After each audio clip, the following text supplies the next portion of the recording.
السلام علیکم مرګرو. فننی ویډیو کې به زه تاسو ته د حروفو د چیک کېدو طریقه ښیم چې تاسو به حروف څنګه چیک کوئ. نو ډېر په اسانه باندې تاسو حروف چیک کولی شئ. په ډېرو ملګرو پسې حروف لګېدلي دي او هغو ته پته نشته چې موږ پسې حروف شته که نشته. نو په دې طریقه باندې اوس خپلې اقامې راولئ او حروف چیک کوئ. نو تاسو په خپل موبایل کې په ګوګل باندې کلیک کړئ.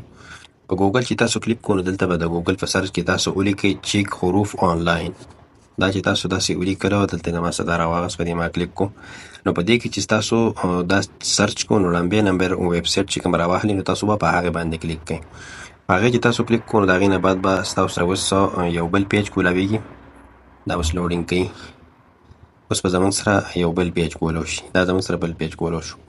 داسې کته به راشي. دلته تاسو ته درې اپشنې درکړلې چې تاسو د بارډر په نمبر هم کتی شئ، د اقامې په نمبر او د پاسپورټ په نمبر.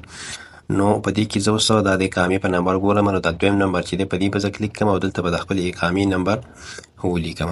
دې کې به تاسو دلته د خپلې اقامې نمبر ولیکئ او د هغې نه بعد به تاسو کته راشئ د څلورم نمبر په دې باندې به کلیک کوئ او دلته چې تاسو د کوم ملک یئ نو هغه به په دې کې سرچ کوئ.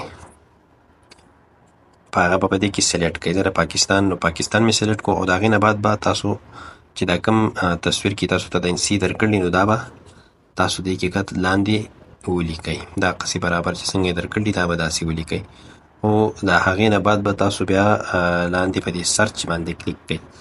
په دې سرچ چې تاسو کلیک کوو نو اوس به ستاسو سره یو بل پیج کولو شي. لږ انتظار ورته وکئ. داسې چې ستاسو سره بل پیج کولو شو داسې لاندې به راشئ.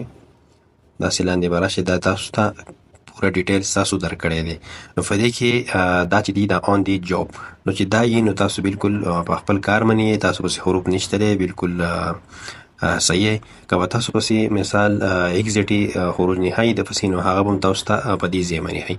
خو کله چې تاسو ته آن دی جاب وي نو تاسو ته ټینشن مه کوئ، څه مسله نشته، په تاسو پسې حروف نشته دی. ټیک ده.